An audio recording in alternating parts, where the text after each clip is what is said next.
Breanna, Stewart, and Sabrina Ionescu has broken their silence about this massacre they team just had. Picture this: the undefeated, title-defending New York Liberty roll into a packed arena expecting a routine win, only to get torched by a 22-year-old fresh off a 5-game injury break. 32 points, logo range bombs, and a grin that said you can't guard me. But here's the twist that sent shockwaves through the league. Instead of ducking the cameras afterward, Liberty superstars Sabrina Ionescu and Breanna Stewart stepped to the mic and praised the assassin who just humbled them. Respect like that doesn't get handed out in pro sports. It gets earned in blood pressure spiking moments. So how did a single night flip the WNBA's balance of power, and what does it mean for every contender who thought they had the blueprint to stop her? Stick around, because by the end of this breakdown, you'll know exactly why even the reigning champs are looking over their shoulders, and why the scariest part might be that Caitlin Clark is only warming up. 9-0. That was the New York Liberty's record, defending champions, cruising through the league, and treating every matchup like a formality. Across the court stood an Indiana Fever squad that had stumbled to a 2-3 mark, while its franchise savior nursed a strained quad. Caitlin Clark today against a team that started off the season 9-0, a team that is the defending champions, might have been the greatest women's basketball performance we have ever seen. That might have been the greatest showing from a WNBA player we have ever witnessed. That was spectacular. The shots she hit in this game, y'all, were something like I've never seen any other women basketball player ever come close to hitting. There are NBA superstars out there that I have not seen have a game. On June 14th, the Liberty expected a quick business trip. Gainbridge Fieldhouse expected polite resistance. What nobody expected was the perfect storm brewing behind one white shooting sleeve. Caitlin Clark jogged out after a 5-game absence and detonated. 32 points, 7 logo range threes, 9 assists, 8 rebounds, directly engineering 54 of Indy's 102 points. The champs left shaking heads in an 88-point haze, their flawless start erased in 2 hours. Television audiences sensed the seismic shift too. ABC's broadcast became the 3rd most watched WNBA game ever, peaking near 2.8 million viewers. How did it happen? Clark's first quarter blitz flipped an 11-point deficit into a track meet the Liberty couldn't stomach. Indiana buried 17 of 35 triples, 48.6%, while New York clanked its way to 20% from deep, chasing a pace that kept stretching just out of reach. Every extra body thrown at Clark sprang another Fever shooter loose, and by halftime the champs were already blinking at a 53-point concession. 20 minutes later, the horn sounded on a 102-88 upset that felt less like a lucky punch and more like a hostile takeover. Runs they do as well. They're a great team. So I don't think it's defeating. I think obviously we know what a great shooter she is, and I think we just gave her too many easy ones. Obviously she has great range, and her ability to get her shot off is really impressive, especially with missing some games. And so obviously on a personal level, I'm really happy to see her back out on the court, healthy, feeling good. But the box score is only the opening paragraph of this story, because what happened once the microphones came out would rattle the league just as hard. Sabrina Ionescu knows the smell of a nuclear shooting night. She authored 26 triple-doubles at Oregon, a record no man or woman in NCAA history has touched. Yet after Clark rained 7 threes on the champs, Ionescu didn't reach for alibis. She opened her post-game remarks with a blunt confession. We gave her too many easy ones. She's got crazy range, and her ability to get that shot off is wild, especially after missing games. Those words matter because they come from the league's other resident logo specialist. Ionescu lives beyond 28 feet, but here she was admitting that Clark's heat map stretches even her imagination. She didn't stop at skill praise either. On a personal level, she said seeing Clark back healthy is important for the league. In a sport built on rivalries, that's respect you hear maybe once a decade.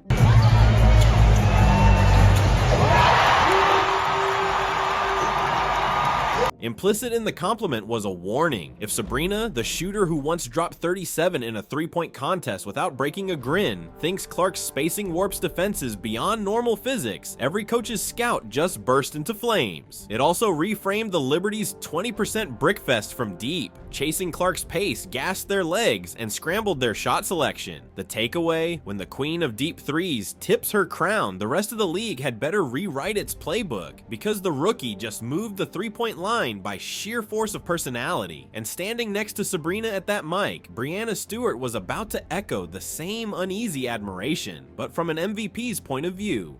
Breanna Stewart owns 4 NCAA titles, 2 WNBA championships, 2 league MVPs. She doesn't hand out compliments lightly. Yet with 6 minutes left in the third quarter, Clark rose from the logo, splashed a 29-footer over Stewart's outstretched arm, and the MVP smiled. Post-game, she explained the viral moment.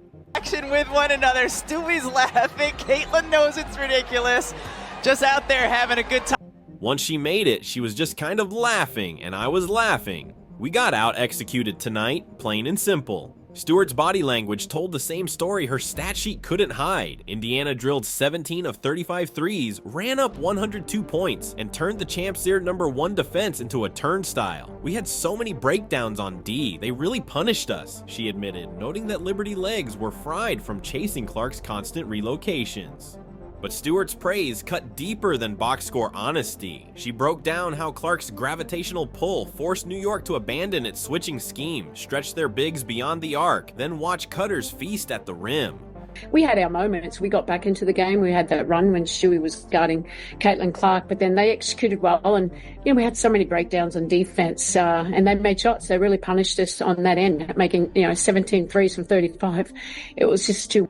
When one player can force 5 defenders to think instead of react, the whole game tilts, she said. A professional acknowledgement that teams usually reserve for postseason foes, not rookies in week 3. The grin then wasn't surrender, it was recognition. Stewart has spent a decade dissecting elite scorers, and she just met one who bent the geometry of the court in real time. If the league's most decorated active player can tip her cap after being torched, every other contender just updated its crisis plan. And the numbers behind that crisis, they're even uglier than the eye test, exactly where we're headed next.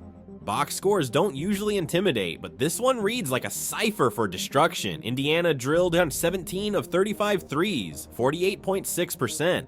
While New York staggered to a season-low 20%, 6 for 29. That's a 33-point gap from deep alone, the kind of swing that buries champions before the fourth quarter even arrives. Yet the three-point avalanche is only the headline. Dig deeper, and the quake grows. Clark personally splashed 7 triples, but every blitz the Liberty threw at her unlocked a skip pass or swing dagger. Result, 19 fast break chances and 27 transition points, both career highs for this fever core. Indiana's pace jumped from 94 possessions per 48 minutes, their season average without Clark, to 101, forcing New York's bigs to sprint instead of set up the half-court bullying they prefer. Advanced metrics land the real haymaker. With Clark on the floor, Indiana's offensive rating rocketed to 136 points per 100 possessions. In her 4 minutes of rest, it cratered below 92, a 44-point gulf that explains Breanna Stewart's post-game mutterings about gravitational pull. Factor in the 9 dimes Clark slung, each leading directly to a 3 or layup, and she created or scored 54 of the Fever's 102 points.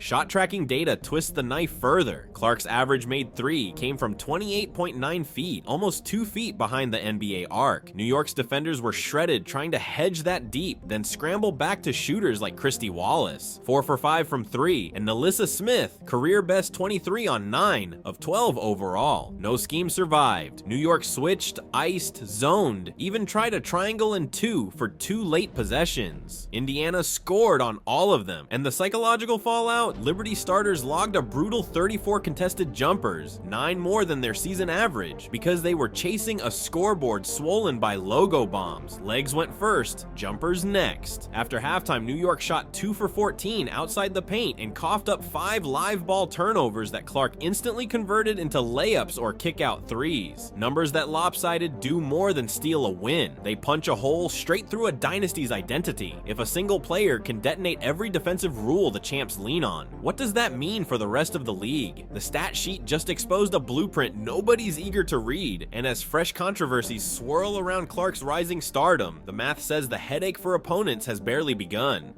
The Liberty loss wasn't even the spiciest headline of Clark's week. 2 nights later, Connecticut Sun guard Marina Mabry poked Clark in the eye, then bulldozed her to the hardwood, yet somehow dodged an ejection. After a 10-minute review, refs hit Clark, Mabry, and veteran Tina Charles with matching technicals while upgrading the initial foul to flagrant 1. Broadcasters were stunned, social media erupted, and Protect Caitlin trended before the final buzzer. If that sounded familiar, it's because last month Clark and rookie rookie rival Angel Reese had to be separated after Clark's hard wrap-up on a fast break turned into a shove fest. That clip hit 1 million views in 24 hours and sparked another round of "Is the league too rough on its new face?" punditry. Added it up, and the drama is turbocharging the spotlight. Clark's 32-point return against New York averaged 2.2 million viewers and peaked at 2.8 million, making it the third most watched WNBA game ever on ABC and boosting the network's season viewership by 76%. Whether fans tune in for logo threes or near brawls, the rookie's magnetism is rewriting ratings as fast as she warps defenses. And that surge has every contender asking a nerve-wracking question: if the physical bumps, flagrant whistles, and viral scuffles can't slow her down, what tactical fix is left? We'll dive into the X&O autopsy next and see how even championship coaches are running out of answers.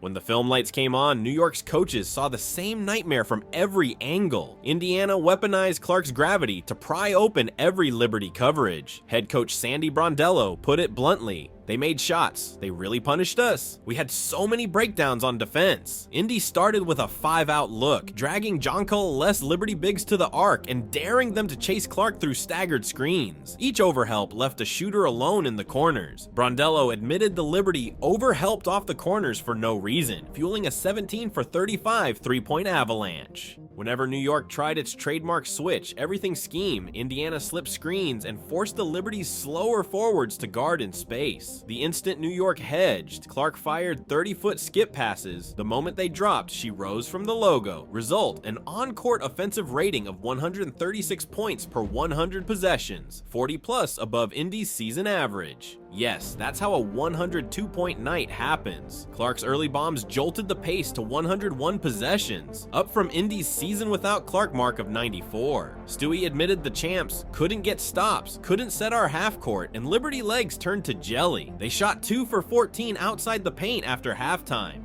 On the other end, Indy repeatedly switched Christy Wallace onto Ionescu, then flooded passing lanes from the weak side. New York's pristine spacing collapsed into 15 live ball turnovers that Indiana raced the other way for 27 points. Season highs for the Fever in both categories. Brondello, a championship tactician herself, conceded what the box score shouted: they executed better. The takeaway for every contender: Clark's presence isn't just a shooting problem, it's a systems problem. Indy didn't need exotic junk defenses or surprise zone traps. They just maximized the chaos her range creates and trusted the math. And as league coaches scramble for a new blueprint, the ripple effects are reshaping power rankings overnight, setting up a season where one rookie's orbit could knock every super team off course. Stewart's grin, Ionescu's too many easy ones, and Clark's 7 logo bombs rocketed to X's trending tab before the Liberty's plane left Indy, recasting the rookie as the league's new fulcrum. Broadcast brass felt it instantly. ABC's upset averaged 2.2 million viewers, peaking at 2.8 million, the network's third most watched WNBA game ever, and a 76% ratings pop that already has 2 national sponsors renegotiating ad rates. On the floor, the standings flipped just as fast. Indiana was 2-5 without Clark. They're 2-0 since her return, average plus 15 points, and now control the Commissioner's Cup tiebreaker, while the Liberty suddenly need help to get back in. Physical play escalates too. Last month's shove fest with Angel Reese hit 1 million views, and Marina Mabray's recent eye poke tackle sparked the Protect Caitlin and fresh calls for tighter whistles. League brass now juggle record audiences with mounting pressure to shield their new cash cow.